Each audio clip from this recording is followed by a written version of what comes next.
हम लोग बात कर रहे हैं Dunlop tyre limited versus self fridge company limited की। ये केस लॉ है बच्चों 1915 का। हम पढ़ते हैं doctrine of privity of contract. Doctrine of privity of contract क्या कहता है कि जब दो पार्टीज आपस में कॉन्ट्रैक्ट करती हैं तो यही दो पार्टीज एक दूसरे के अगेंस्ट एक्शन ले सकती हैं और कोर्ट में एक दूसरे को स्यू कर सकती हैं।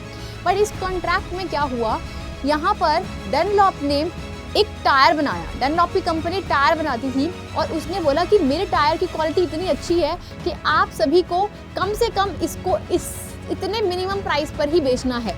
तो जब भी आप अगर आगे भी मेरे इस टायर को बेचोगे तो इस प्राइस से कम प्राइस पर नहीं बेचना। जाते जाते जब फाइनली सेल्फ फ्रिज कंपनी को जब ये टायर मिलता है तो वो मिनिमम प्राइस से कम पर सोल्ड कर देती है। तो आज जब डनलॉप को पता चला तो उसको गुस्सा आ गया। डनलॉप गया कोर्ट में और बोलता है कि इसने मेरे टायर को मिनिमम प्राइस से कम पर बेचा है। तो सेल्फ फ्रिज कह रहा है साहब आप कौन, मेरा तो आपके साथ कोई कॉन्ट्रैक्ट हुआ ही नहीं।